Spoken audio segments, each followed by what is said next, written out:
Welcome back to another video. We're going to be discussing the crypto market. I'm going to be providing you with an update on what is going on with Bitcoin. Are we on the path to $74,000, the macro support of this entire bull market, or are we heading up to take out some of the upside liquidity? I'm going to be talking about that in today's video. So please make sure to leave a like if you like the sound of that and subscribe to the channel if you're new. I also want to tell you about the massive Black Friday sale we have right now. This is the biggest sale I've ever done in my life for my memberships. You can get lifetime VIP for just $987, and you can get the big bundle. Instead of it being $4,500, you get it for $2,799. So check it out. There's some insane discounts, 40% off and more sometimes. Check it out. The link is down below. So Bitcoin right now on the 4-hour, you can see, is trading in this bit of a range here, and it's actually not compressing, it's expanding. Typically when you get a bullish breakout, you see price compression. You see it kind of start narrowing, and then you get the impulsive move because of all the compression. Whereas this current move on Bitcoin is actually the opposite of that.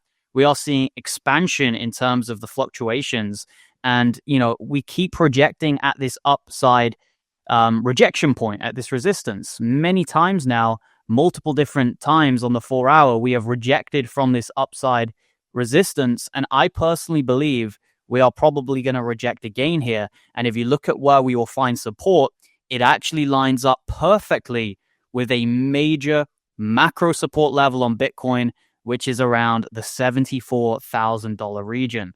By the time we come down and get there, it will probably also be the support side of the trading range we're in, and it just makes sense that we will make a move down here, in my opinion, to $74,000. Now, it's not a guarantee by any means. We are very oversold on the higher timeframes for Bitcoin. If you look at the weekly RSI for Bitcoin, we're certainly looking at a point right now where we haven't seen the RSI this oversold since the bear market levels of 2022.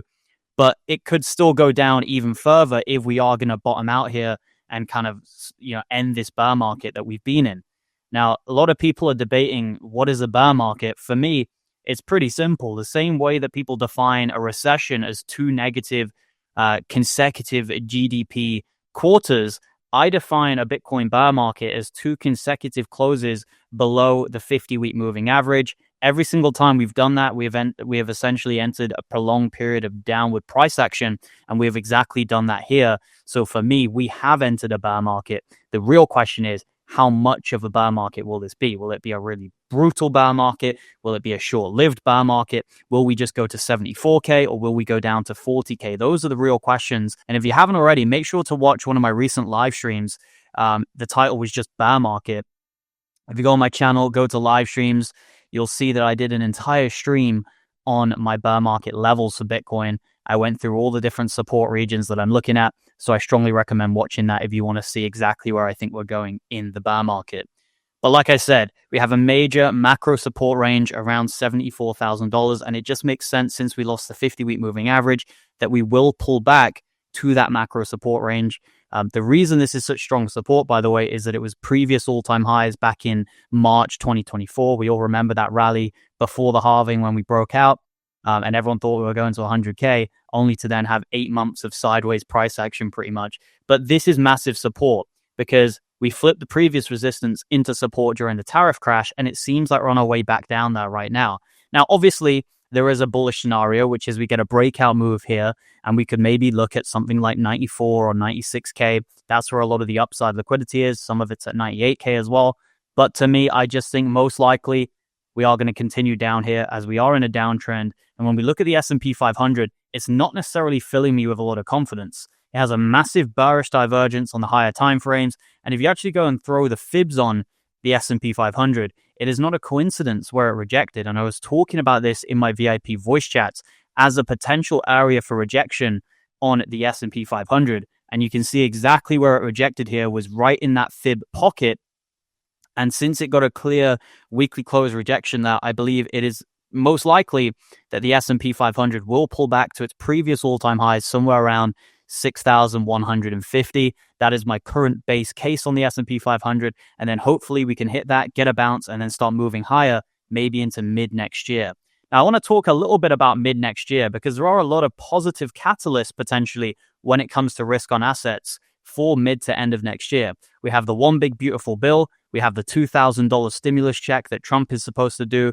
We also have a new Fed chair, and we have the midterm elections at the end of the year, which typically lead to markets rallying a little bit because of that election in liquidity injections, right? The party in power wants to make the economy look good so that people vote for them. So they stimulate the economy. And that's why sometimes you get this rally before an election. But if you look at crypto previously, we have had bear markets during midterm years. So it's not necessarily always the case that the midterm years are bullish. In fact, if you look at Bitcoin, 2022 was a midterm year, 2018 was a midterm year. Both of those years pretty much were bear markets. So if we look at the S&P 500 chart here and we zoom in to exactly where we found our support during the tariff crash, it was no coincidence. We found our support exactly at the point of previous resistance, previous all-time highs. And I believe that it is likely that the S&P 500 will do the same thing again and then maybe propel to the upside if we don't have a recession or if the economy doesn't weaken too much. We've seen this play out many times, and you can see that during the 2022 bear market, we almost came down to the previous high before the COVID crash. So, typically we do respect previous highs and we come down and retest them on the S&P 500. And I think there's a solid chance something similar could happen again here. Now, one positive thing in the short term is it seems like the Fed are going to be cutting interest rates now after at one point it was highly likely the Fed were going to pause. So these odds are shifting every single day.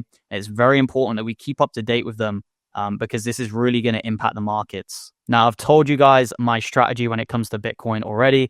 I believe that if we are below the 50-week moving average on Bitcoin, we are pretty much in a bear market, and I do not hold spot positions apart from my long-term Bitcoin bag, which I'm not going to sell for over a decade. I believe that is a trader's market when you're below the 50-week moving average. And for that reason, I am currently trading this market mostly to the downside. I'm shorting things, but also you get little dead cat bounces where you can long and you can make some good gains. If you are interested in copying my trades, then get on over to the VIP group. Like I said, there is a massive sale available right now that will be expiring relatively soon. So check it out, link down below. And if you want to trade on the best crypto exchange yourself, then make sure to sign up to an account on Blowfin. This is the exchange I'm personally using. I like the user interface, and you can get some really nice rewards if you deposit money. All the information is linked down below. So I've told you my strategy with Bitcoin. I'm waiting for that 200-week moving average to be hit. Since we lost the 50, usually we pull back to the 200. And until that happens, I'm sitting on my hands. I am not buying spot until either we hit the 200 moving average on Bitcoin, or unless we get some form of an impulsive breakout above the 50-week moving average, and this was all just a big trap here. One of those two things has to happen. An impulsive move above the 50, or we come down to the 200. If that doesn't happen, we're in no man's land, and I'm just going to sit on my hands and trade this market, and my VIPs will be getting those exact signals, and those who are on the big bundle will be getting real-time copy trading for scalps, swing trades, and the whole lot. So check it all out. Appreciate all of you tuning in. I'll see you all in the next video. Goodbye.